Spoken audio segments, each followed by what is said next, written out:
played Teach or Teacher, and one of the I guess one of the more sort of memorable or noticeable characters in the show. Really talkative, doesn't hold anything back, keeps everything on his, anything that's on his mind, he's gonna say it, even if it's wrong, even if it's offensive. He'll find ways to make it seem like he didn't mean it in any offense. You know what I mean? But you ever had one of those people that you just know that has no real sense of like when to stop talking or when to shut up? They don't have that kind of compass going on.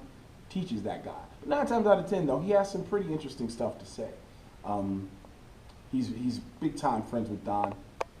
Getting to know Bobby and sort of bringing Bobby into the world a little bit, not too fast, but by and large, Teach and Don, they're the two aces.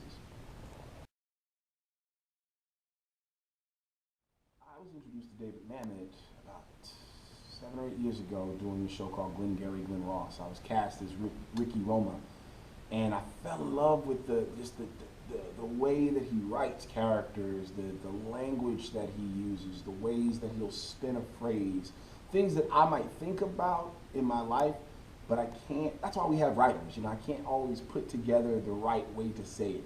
Mamet always seems to find the right way to say something.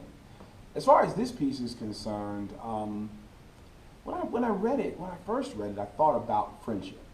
The camaraderie between Don, Teach, and Bob. Though these guys are crooks, you know what I mean, small time hustlers. There's a connection there. There's a friendship, and they're always kind of looking out for one another.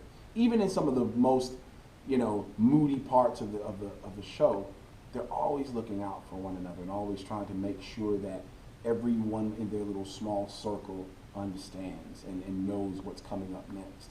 And to that degree, it's kind of about family. They don't really speak very much about their families outside of the 3 characters that you see on screen, on stage.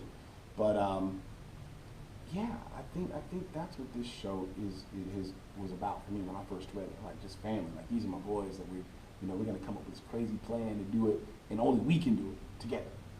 That kind of thing.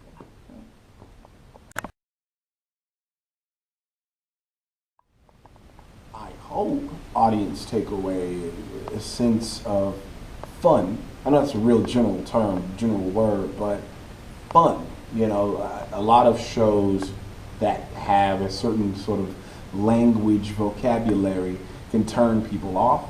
But what I hope that by the end of the day the audience takes with them is that camaraderie, is that sense of friendship, and just having a good time, laughing, and taking the characters with them. This is a really cool character play.